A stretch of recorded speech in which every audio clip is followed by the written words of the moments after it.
The Miami Heat got back to full strength last night against the Minnesota Timberwolves, and it ended in a disastrous loss. Also, a preview of Wednesday night's battle for first place on this episode of Heat Digest. If you haven't already, subscribe to the channel to stay up to date on all things Miami Heat. First things first, what happened? Miami's disastrous ending. Last night, December 18th, the Miami Heat hosted the Minnesota Timberwolves in a game that ended 112 to 108. Now, thinking of that, you might think it was really competitive from start to finish. It was only a 4-point game, and it was pretty competitive. It was back and forth for the majority of the game, but it doesn't tell the whole story. This was a game of two different halves. For the first half, Miami was rolling. They were dominating in the first half, and in the second quarter, they really did their thing. Ended up getting a 17-point lead at one point over the Minnesota Timberwolves, and it didn't last. Now, going into halftime, Jimmy Butler had 11 points. Bam Adebayo in his first game back in almost 2 weeks with a hip injury had 11 as well. And Tyler Hero, who has not played in almost 4 weeks with an ankle injury, had 17 going in the half. Now, the Miami Heat were playing well. Overall, everyone was getting touches. They were scoring very early in the shot clock. And they were playing good defense on a young and athletic Minnesota Timberwolves team. But then the second half began. And here are the numbers from the second half. The Miami Heat only scored 42 total points in both the third and fourth quarter. They shot 36% from the field.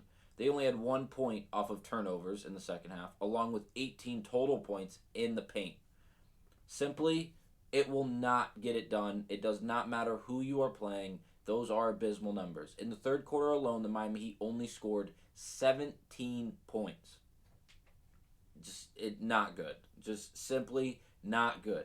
Whatever was working in the first half was not working in the second half. I feel like we got slowed down a little bit in the second half. The first half we were playing very fast. Even when it wasn't a lot of fast break scoring. It was there, but it wasn't the main focal point. But it was when we got across half court and that shot clock started. We were scoring in like the first 6 to 8 seconds of that shot clock. It felt like over and over and over again. We were getting these quick baskets, whether they be tough layups or these mid-range jumpers from Bam or Tyler Hero or even Jimmy Butler. The second half, like I explained to you, it just awful. And give credit to Minnesota. Anthony Edwards was leading the way all night long, and he is simply a problem for anyone besides the Minnesota Timberwolves. He had 10 points in the fourth quarter, 10 of his 32.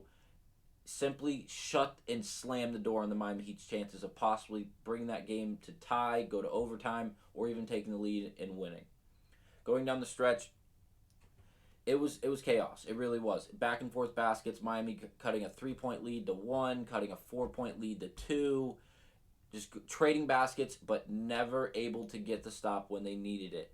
The Minnesota Timberwolves were able to give the ball to Anthony Edwards and let him work. He put the nail in the coffin last night with a fall-away jump shot over Josh Richardson that he drilled in. I don't think he ever had any idea that it wasn't going to go in because that kid is just walking confidence when on the basketball court. He's amazing to watch for the fact that he's only, 22 or 23 years old, and he is freakishly athletic. There's not a single thing on the basketball court he really can't do well.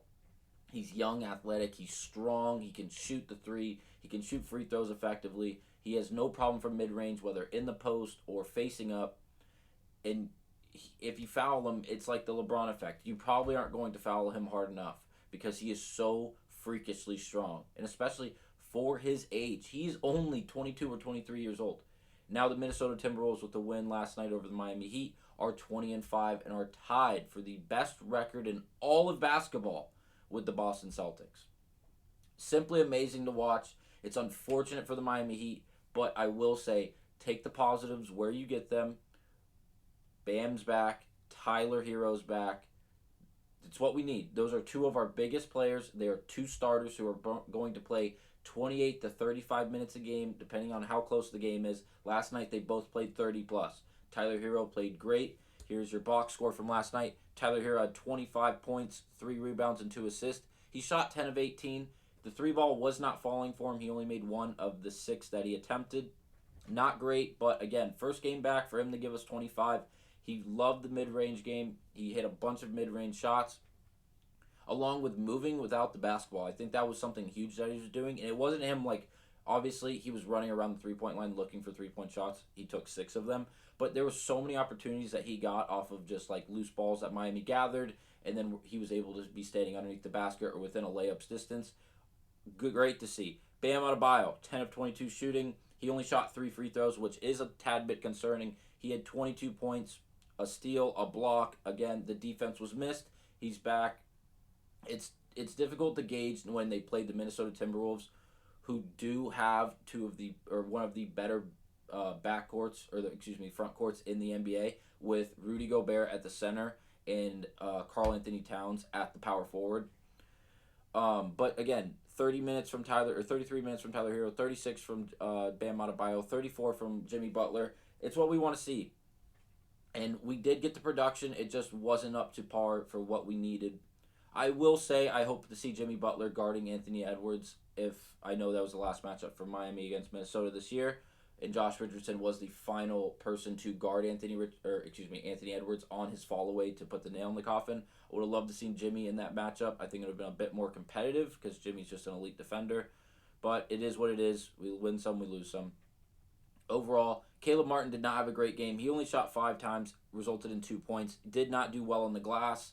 Kevin Love did start tonight. I think that was to combat the size of Minnesota. He did play his role, 9 points, 10 rebounds, 4 assists, and a steal. He did make 3 of his 7 3-point shots. Did not attempt any shot that wasn't a 3. The biggest thing I want to highlight is Jamie Jaquez Jr. He only had 8 points. He had 3 rebounds. He did not have an assist, but he did have 2 blocks and 2 steals. The blocks came on consecutive shots for Minnesota. He did shoot 3 of 8 from the field, which isn't great, but again, only 8 shots, shooting 45%. With Tyler coming back, I know the volume for Tyler is going to be much higher than it probably will in about a month. Again, same thing for Bam. Everything will level out. With this, I will just say this final closing remark.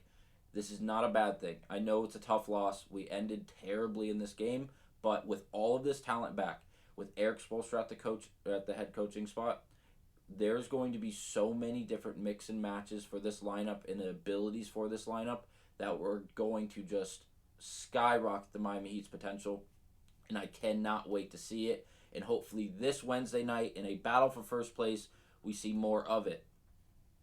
Battle for first place. This Wednesday, we play the Orlando Magic. Now, why is this important? It's important because the Orlando Magic currently lead our division. In the Southeast division, they are 16-9. We are 15-12. We are 2 games behind them, who are in first place. If we can get this win this tomorrow on Wednesday, December 20th, it will do massive things for us, not only in the division, but morale-wise. The Orlando Magic have been scorching hot. The last 2 games, I believe they've been shaky. They look like the OG Magic, but hopefully we can use them as a stepping stone, get a big step on them, come a whole game closer, and keep the morale high, get some things working with the lineup, get Bam more comfortable, get Tyler Hero more comfortable, and just see what we can do with the lineup construction and the different pieces that we have available, as there is a lot of talent now healthy and able to play. Now, I'll see you Wednesday night for a recap of Orlando and Miami in a battle for first place. Thanks, and again, subscribe to the channel to stay up to date on all things Heat.